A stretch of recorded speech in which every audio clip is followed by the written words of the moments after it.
ஒரு பொன்வண்டு கூட்டுக்குள் நுழைவதை போல் இருந்தது. விளிம்பில் கருமை கொண்டு நீண்டு கிடந்த மரக்கிளைகள் அந்த பொன்வண்டின் எண்ணற்ற கால்கள் என காட்சியளித்தன.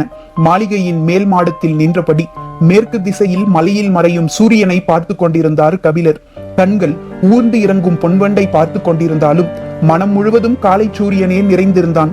அருகில் யாரோ வரும் காலடி ஓசை கேட்டு திரும்பினார். மறையும் கதிரவனிடம் ஒளிவாளை ஒப்படைத்துக் கொண்டிருக்கிறீர்களா? கேட்டுக்கொண்டே இன்முகத்தோடு வந்தான் பாரி. இருவரும் பேசியபடியே இருக்கையில் அமர்ந்தனர். பாரி கேட்டான், காலையில் உச்சிப்பாறை ஏறியதும் மேற்கு திசையை பார்த்தபடி காண கிடைக்காத காட்சி என சொன்னீர்களே, எதை சொன்னீர்கள்? சற்றே யோசித்த கபிலர், அதுவா, மேலே ஏறியதும் முதலில் கண்ணில் பட்டது கோட்டை சுவரே இல்லாத இந்த நகர அமைப்புதான். இப்படி ஒரு தலைநகர் உலகில் எவ்வியூர் மட்டுமாகத்தான் இருக்கும். எதிரிகளிடம் இருந்து தற்காத்துக் கொள்ள கோட்டை சுவர் எதுவும் எங்களுக்கு தேவையில்லை. ஏனென்றால் எங்களின் ஒத்துழைப்பும் உதவியும் இல்லாமல் யாரும் இந்த பெரும் காட்டையும் மலை முகடுகளையும் கடந்து இங்கு வந்துவிட முடியாது அல்லவா? பாரியின் கேள்வியை ஆமோதித்தார் கபிலர். அதே நேரம் காட்டு உயிரினங்களிடம் இருந்து உங்களுக்கு பாதுகாப்பு தேவை. அதற்காகவாவது சுவர் எழுப்பி இருக்கலாமே. அதன் பொருட்டுத்தான் எழுப்பியுள்ளோம். எங்கே எழுப்பி இருக்கிறீர்கள்? என் கண்களுக்கு தெரியவில்லையே. எதுவும் மாயச்சுவர் கட்டியுள்ளீர்களா? பாரி சிரித்தான். உங்களின் கண்களுக்கு தெரிகிறது, ஆனால் அதுதான் சுவர் என்பதை உங்களின் எண்ணம் ஏற்க மறுக்கிறது. கபிலர் உட்கார்ந்த இடத்தை விட்டு எழுந்து பார்த்தார். அவரை கவனித்தபடி பாரி கேட்டான், இந்த காட்டில் எத்தனை வகையான விலங்குகள் இருக்கின்றன என்று யாருக்கு தெரியும்? காட்டு விலங்குகளால் உடைத்து நொறுக்கவோ தாவி கடக்கவோ முடியாத ஒரு கோட்டை மதிலை மனிதனால் கட்டிவிட முடியுமா? கார்காலத்தில் 3 குலகு தின்ற ஒரு பெண் யானை எவ்வளவு பெரிய கற்கோட்டையையும் தகர்க்கும். அதிங்கத்தை தின்ற ஆண் யானை கூட்டம் உள்நுழைந்தால் பெரும் மலையும் கிடுகிடுக்கும். மரமேறி உயிரினங்களால் தாவி கடக்க முடியாத தடுப்புச் சுவரை எழுப்ப முடியுமா? இந்த மலைத்தொடர் வடதிசையிலும் தென் திசையிலும் எவ்வளவு தொலைவு நீண்டு கிடக்கிறதோ யார் அறிவார்? இடையில் ஒரு சிறு பகுதியில் பரம்பு நாடு இருக்கிறது. எண்ணிக்கையில் அடங்காத விலங்கு கூட்டங்கள் நாள்தோறும் இடமும் வளமுமாக எங்களை கடக்கின்றன. இவற்றிடம் இருந்து பாதுகாக்க எத்தனையோ முறைகளை கையாண்ட எம் முன்னோர்கள் இறுதியாக இந்த நாகப்பச்சை வேலியை பெரும் கோட்டையாக எழுப்பினர். கபிலர் சுற்றும் முற்றும் பார்த்தார். எவ்வியூரின் கடைசி வீடுகளும் தெருக்களும் முடிவடைந்த சிறிது தொலைவில் இருந்து காடு ஆரம்பமாகிறது. இதில் வேலியோ சுவரோ எங்கு இருக்கிறது என யோசித்தபடி நின்றார். பாரி சொன்னான், ஊரின் எல்லை முடிவடைந்ததும் காடு தொடங்குகிறது. இடையில் வேலி எங்கே இருக்கிறது என்று நினைக்கிறீர்களா? நீங்கள் பார்க்கும் அந்த காட்டின் தொடக்கம் இயற்கையானது அன்று. அந்த தாவரங்கள் தாமாக முளைத்தவை அல்ல. நாங்கள் அறிந்த இந்த பெரும் உலகெங்கிலும் இருந்து கொண்டு வந்து இங்கு முளைக்க வைத்தவை. கபிலர் பாரியை கூர்ந்து பார்த்து கொண்டிருந்தார். காட்டில் உள்ள ஒவ்வொரு உயிரும் தின்னக்கூடிய தாவரங்களும் உண்டு, தின்னக்கூடாத தாவரங்களும் உண்டு. நுகரக்கூடியதும் நுகரக்கூடாததுமான பச்சிலைகள் உண்டு. பற்றக்கூடியதும் பற்றக்கூடாததுமான செடி கொடிகள் உண்டு.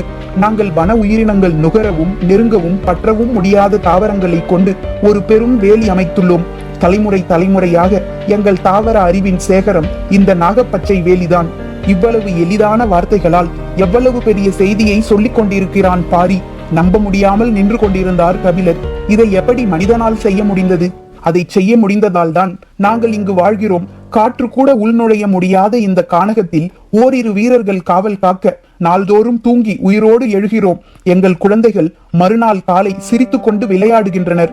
எங்கள் இளைஞர்களின் இதழ்களில் முத்தத்தின் ஈரம் ஊறிக்கொண்டே இருக்கிறது. இது எப்படி? நான் தயங்கி வெளிவந்தன கபிலரின் வார்த்தைகள். வெறிமனம் கொண்ட செடி கொடி மரங்களால் சூழ்ந்து கிடக்கிறது இந்த வேலியின் வெளிப்புறம். நடுப்பகுதியோ புற வைரமும் அகவைரமும் பாய்ந்தோடும் மரங்கள் ஒன்றை ஒன்று பின்னி கிடப்பதை போல நன்கு திட்டமிட்டு வளர்க்கப்பட்டுள்ளது. வெளிவிஷம் மற்றும் உள்விஷ தாவரங்களால் தழைத்து கிடக்கிறது இதன் முதல் பகுதி. இந்த 3 பகுதிகளின் இடைவெளிகளிலும் நஞ்சு ஏறிய அலறி வேர் கொண்டு சுருக்கு வலை பின்னப்பட்டுள்ளது. நச்சு பிசின் வழியும் மருவு தொடரிப்பட்டைகள் இடைவிடாதிருக்கும். ஒன்றின் மேல் ஒன்றாக வைத்து பின்னி பிணைந்து உருவாக்கப்படும் பிணையல் மாலையை போல தாவர பச்சிலைகளோடு பிணைந்து கட்டி கிடக்கும். அதன் கணுக்கள் தோறும் வேர்களை உண்டாக்கி அந்த பச்சிலை செடிகள் தழைத்தபடி இருக்கும். இந்த வேலிக்குள் உருவாக்கப்பட்டுள்ள அனைத்து தாவரங்களின் மீதும் குறுக்கும் நெடுக்குமாக படர்ந்து கிடக்கும் எண்ணிலடங்காத படர்கொடிகளும் சுற்றுக்கொடிகளும் தான் இந்த நாகப்பச்சை வேலியின் உயிர் நாடி. வலப்புறம் சுற்றும் கொடியும் இடப்புறம் சுற்றும் கொடியும் ஒன்று மாற்றி ஒன்றாக படர்ந்து கொண்டே இருக்கின்றன. சுருண்டு எழும் அவற்றின் ஊசி நாவுகள் எதிரெதிர் திசையில் ஒரு சேர பின்னியபடியே மேலே எழுகின்றன. உதிர்ந்து கொண்டிருக்கும் இலையை கூட இந்த வேலி அந்தரத்தில் நிறுத்திவிடும். விலங்கின் நாசியை வெகு தொலைவிலேயே இந்த வெறிமனம் தாக்கும். அதையும் கடந்து உள்நுழையும் உயிரினம் விஷம் உள்ளாலோ நச்சு கணுக்களாலோ நாவில் படும் பச்சிலையாலோ சற்றே மயங்கி அமரும். அந்த கணத்தில் அதன் மயிர்கால்கள் ஒவ்வொன்றையும் பற்றி உள்ளிழுக்கின்றன சுருட்கொடிகள். அந்த உயிரினத்தின் இயக்கத்தை மிக விரைவாக தனது கட்டுக்குள் கொண்டு வந்து விடுகிறது இந்த நாகப்பச்சை வேலி.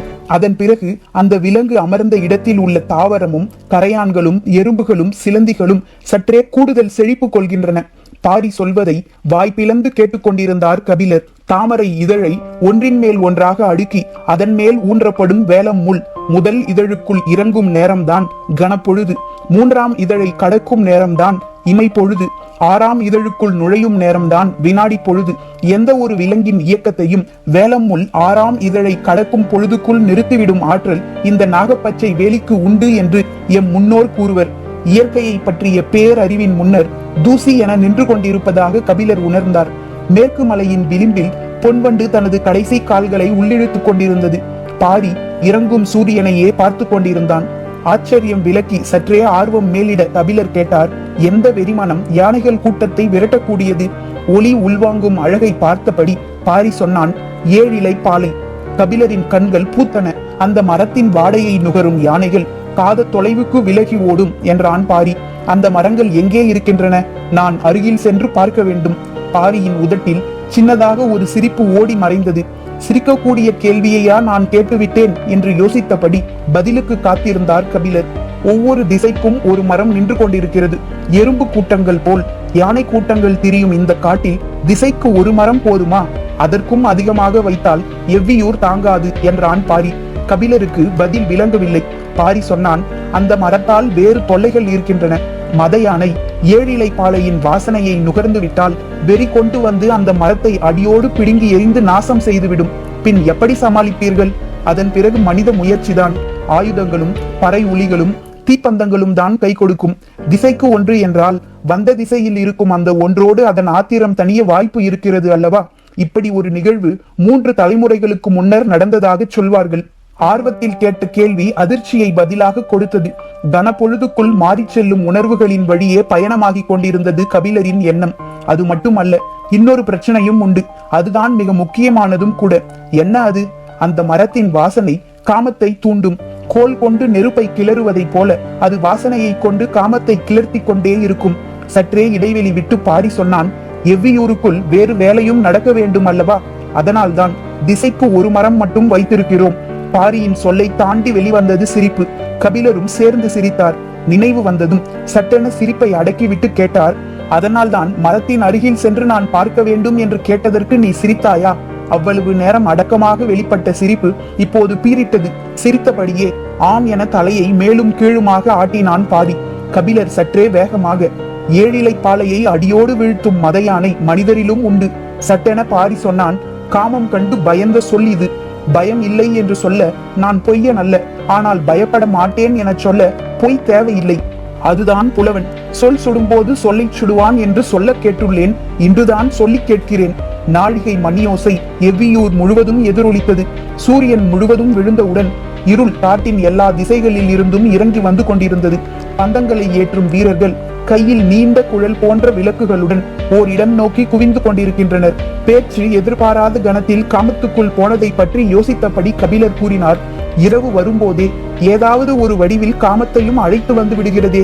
பாரி அசட்டு சிரிப்போடு சொன்னான், 7 இலை பாலைக்கு இரவு ஏது பகல் ஏது? பரம்புமலை ஏறத் தொடங்கியதில் இருந்து தனது சொல் முறியும் ஓசையை விடாமல் கேட்டுக்கொண்டிருந்தார் கபிலர். பாரி சொன்னான், 7 இலை பாலையின் அடிவாரத்துக்கு வள்ளியை அழைத்து வந்ததுதான் முருகன் செய்த மிகப்பெரிய தந்திரம். இல்லை என்றால் வள்ளியை ஒரு நாளும் அவனால் இணங்க வைத்திருக்க முடியாது. அவனும் குறுக்கு வழியைத்தான் கையாண்டானா? சற்றே தயக்கத்துடன் ஆம் என சொல்லியபடி தொடர்ந்தான் பாரி. முருகன் வேட்டுவர் குலம், வள்ளியோ கொடிக்குளம். செடி கொடிகளை அறிந்தவர்கள் வேட்டையாடியவர்களை விட மன நுட்பத்தில் முன்னேறியவர்கள் அல்லவா? வலிமையை விட நுட்பத்துக்குத்தானே ஆற்றல் அதிகம். அதனால்தான் முருகனால் வள்ளியின் மனதில் எதை சொல்லியும் இடம் பிடிக்க முடியவில்லை. காட்டை அழித்து பயிரிடும் முன் அந்த நிலத்தில் காமம் நிகழ்த்தி மனித குருதி படிந்த தாய் நிலத்துக்குள் முதல் பயிரிடுதலை தொடங்கியவர்கள்தான் கொடிக்குளத்துக்காரர்கள். முதலில் நட்ட வள்ளிக்கிழங்கை தோண்டி எடுக்கும் போது இடுப்பு வலி கண்டு அந்த நிலத்திலே பிறந்தாள் அந்த பெண். விதைத்த இடத்திலே முளைத்தவள் அவள். அதனால் அந்த செவ்வள்ளி கிழங்கின் பெயரையே அந்த அழகிய பெண்ணுக்கு சூட்டினர். வள்ளிக்கிழங்கும் வஞ்சி கொடியுமே பெண்ணாக மாறிய பேரெழில் கொடிக்குலத்துக்கு உரியது. செடி கொடிகளை அறிந்தவர்களை எளிதில் ஈர்க்க முடியாது. அவர்கள் கணம்தோறும் உயிரின் வளர்ச்சியை பார்த்து மகிழ்ந்தவர்கள். வண்ணங்களையும் வாசனைகளையும் அவர்கள் அளவுக்கு அறிந்தவர்கள் யாரும் இருக்க மாட்டார்கள். அவர்களின் கவனத்தை கவர்வதோ காதலை பெறுவதோ எளிது அல்ல. வேறு வழியே இல்லாமல் தான் ஏழிலைப்பாளையின் அடிவாரத்துக்கு வள்ளியை அழைத்துச் சென்றான் முருகன். கபிலரின் கண்முன் காலமும் காதலும் கடவுளும் ஒன்றை ஒன்று பின்னி மேலே எழுந்தபடி இருந்தன. ஆண் ஆதியிலிருந்தே வெல்வதற்குத்தான் முயன்றிருக்கிறான். பெண் ஆதியில் இருந்தே நம்புவதற்குத்தான் ஆசைப்பட்டிருக்கிறாள். பாரி சொன்னான், ஏழிலைப்பாலை பெண்மையால் பூக்கும். அதைவிட முக்கியம், பெண்ணையும் ஆணையும் ஒரு சேர பூக்க வைக்கும். வியப்பு நீங்க சிறிது நேரமானது. உள்ளுக்குள் ஏனோ ஒரு சிரிப்பு பொங்கி வந்தது. அதை அடக்க முடியவில்லை. சற்றே திரும்பி சிரித்தார் கபிலர். ஏளனம் கொண்ட அந்த சிரிப்பின் துணியை கவனித்த பாரி, இதில் சிரிக்க என்ன இருக்கிறது என பார்வையால் கேட்டான். கபிலர் சொன்னார், அந்த ஏழிலை பாலையை தலைமாட்டில் நட்டு வைத்து குடும்பம் நடத்தி கொண்டிருக்கும் கூட்டத்தோடு நான் வந்து சேர்ந்து விட்டேனே என்று என்னை நினைத்து சிரித்தேன். கபிலரோடு சேர்ந்து வெடித்து சிரித்தான் பாரி. இருளை விரட்ட பந்தங்கள் தயாராகி கொண்டிருந்தன. பாரி சொன்னான், பந்த ஒலிக்கு பூச்சிகள் வந்து விழாமல் இருக்க இலுப்பை எண்ணெய் ஊற்றப்படுவதை நீங்கள் அறிவீர்கள். ஆனால் அதற்கு எல்லாம் இந்த காட்டுப்பூச்சிகள் கட்டுப்படாது. நாங்கள் பயன்படுத்துவது கொம்பன் விளக்குகள். அதில் நாகக்கழிவும் நஞ்சு பிசினும் சேர்த்து மெழுகி இருப்போம். பந்தம் எரிவது திரியில் இருந்து மட்டுமல்ல, திரியோடு சேர்ந்து விளக்கின் விளிம்பும் கருகியபடி தீய்ந்து எரியும். அந்த வாசனையை ஊடறுத்து பூச்சிகளால் உள்நுழைய முடியாது. ஒரு வகையில் இதை ஒளிவலை என சொல்லலாம். ஒவ்வொரு பருவ காலத்துக்கும் மாறுபடும் பூச்சினங்களுக்கு ஏற்ப கொம்பனில் தேய்க்கும் பசையும் மாறும், எண்ணெயின் சேர்மானமும் மாறும். அப்போதுதான் அவற்றை கட்டுப்படுத்த முடியும். கபிலர் பந்தம் ஏற்றப்போகும் காவலர்களை பார்த்து கொண்டிருந்தார். ஒரு பெரும் தாழ்வாரத்தின் அடியில் அவர்கள் எல்லோரும் கூடியிருந்தனர். கொம்பன் விளக்கில் எண்ணெய் ஊற்றப்பட்ட பிறகும் அவர்கள் நெருப்பை பற்ற வைக்காமல் யாருக்கோ காத்திருந்தனர். தொலைவில் மாளிகையின் மேல் மாடத்தில் இருந்து அதை பார்த்து கொண்டிருந்த கபிலர் கேட்டார், உனது உத்தரவுக்காகத்தான் காத்திருக்கிறார்களா? இல்லை, அவர்கள் குலநாகினியின் வருகைக்காக காத்திருக்கின்றனர். பாரி சொல்லிக் கொண்டிருக்கும் போதே வயதான கிழவிகளின் கூட்டம் ஒன்று எவ்வியூரின் கீழ் திசையில் இருந்து நடந்து வந்து கொண்டிருந்தது. கபிலர் எட்டி பார்த்தார். பாரி கையை காட்டி சொன்னான், அதுதான் நாகினிகளின் கூட்டம். அதற்குள் தான் குலநாகினி வந்து கொண்டிருப்பாள். அவள்தான் எங்கள் குல மூதாய். இந்த நாகப்பச்சை வேலியை ஆட்சி செய்பவள் அவள்தான். பெண்களால் தான் இவ்வளவு நுட்பமான ஒரு வேலியை கட்டி அமைத்து காப்பாற்ற முடியும். அவர்களின் சொல் கேட்டு தாவரங்கள் தழைக்கும், தலையாட்டும். அவர்களின் உடம்பில் தான் கொடிக்குலத்தின் ரத்தம் ஓடுகிறது. ஆதியில் நிலத்தில் சிந்திய குருதியில் இருந்து தழைத்தவர்கள் தானே அவர்களின் முன்னோர்கள். ஒரே நேரத்தில் மண்ணுக்குள் வேர்விடவும் மேல் நோக்கி முளைவிடவும் தாவரங்களால் முடிவதைப் போல இவர்களால் முடியும். கருவுக்குள் புது உயிர் சூழ் கொள்ளும் கணத்தில் கூட பிறந்த குழந்தைக்காக மார்பில் பால் சுரந்து கொண்டிருக்கும் அல்லவா? எல்லாம் தாவர பட்சினிகள், அபார ஆற்றல் படைத்தவர்கள். இவர்களிடம் மிக கவனமாக இருக்க வேண்டும். பாரியின் குரலுக்குள் இதுவரை கேட்டு அறியாத அச்சம் இருந்தது. குல சமூகத்தில் பெண்ணின் தலைமையிடத்தை வேளிர் குலம் அப்படியே வைத்துள்ளது. எங்களின் மூதாயின் குரலுக்கு குலமே அஞ்சும் என்றான் பாரி. இவர்கள் பேசிக் கொண்டிருக்கும் போது அந்த கூட்டம் பந்தங்கள் ஏற்றப்படும் தாழ்வாரத்துக்கு வந்து சேர்ந்தது. நகரெங்கும் ஏற்றப்பட வேண்டிய பந்த எண்ணெய்களின் வாடையையும் கொம்பன் விளக்கின் வாடையையும் நுகர்ந்து பார்த்தபடியே ஒவ்வொரு விளக்காக ஏற்றி கொடுத்து கொண்டிருந்தார்கள் நாகினிகள். ஏற்றப்பட்ட விளக்குகளை கையில் ஏந்திய வீரர்கள் அவற்றை உரிய இடங்களுக்கு எடுத்து சென்று கொண்டிருந்தனர். நாகப்பச்சை வேலியையும் ஒளி வலையையும் நிர்வகிப்பவர்கள் குலநாகினியின் தலைமையிலான பெண்களே. அவர்கள் தான் பருவ காலங்களின் தன்மையை அறிந்து செய்ய வேண்டிய எல்லா முன்னெச்சரிக்கைகளையும் செய்து இந்த நகரையும் எங்களையும் காத்து வருகிறவர்கள். ஆண்கள் எல்லோரும் விலங்குகளை வேட்டையாடவும் வெளியுலக மனிதர்களிடம் இருந்து தற்காக்கவும் தான். புல் பூண்டில் இருந்து இலையின் முனைக்கு வந்து இரு கால்கள் நீட்டி எட்டி பார்க்கும் எறும்புகள் வரை அறிந்தவர்கள் அவர்களே. பிரமிப்பு நீங்காமல் இருந்தது பாரியின் ஒவ்வொரு வார்த்தையும். வந்ததிலிருந்து இதுவரை பார்த்தறியாத பாரியை கபிலர் இப்போது பார்த்து கொண்டிருந்தார். நாகினிகள் பார்க்கிறார்கள், வாருங்கள் கீழிறங்கி போவோம் என்றான் பாரி. இருவரும் அந்த இடம் நோக்கி நடந்தனர். வீரர்கள் தீப்பந்தம் ஏந்தி எல்லா திசைகளிலும் சென்று கொண்டிருந்தனர். எல்லா தீப்பந்தங்களும் அந்த இடத்தில் வைத்துதான் ஏற்றப்படுவதால் அங்கு கரும்புகை நிரம்பி இருந்தது. உள்ளே இருக்கும் யாருடைய முகமும் அருகில் வரும் வரை தெரியவில்லை. கரும்புகைக்குள் நுழைந்ததும் பாரி வணங்கினான். கபிலருக்கு புகைவாடை பெரும் உமட்டலை கொடுத்தது. கண்கள் வேறு எரிந்தன. உள்ளுக்குள் இருக்கும் யார் முகமும் தெரியவில்லை. உமட்டலை அடக்கியபடி கண்களை கசக்கி கசக்கி பார்த்தார். புகை பொங்கி பொங்கி வந்து கொண்டிருந்தது. மூக்கில் கார நெடி ஏறி தும்மல் உருவானது. மூச்சிழுத்து வாய் திறந்தபடி தும்ம போகும் அந்த நொடியில் மூக்குக்கு மிக அருகில் தெரிந்தது பெருவிழி விரிந்திருந்த குலநாகினி முகம். பரம்பின் குரல் ஒலிக்கும்.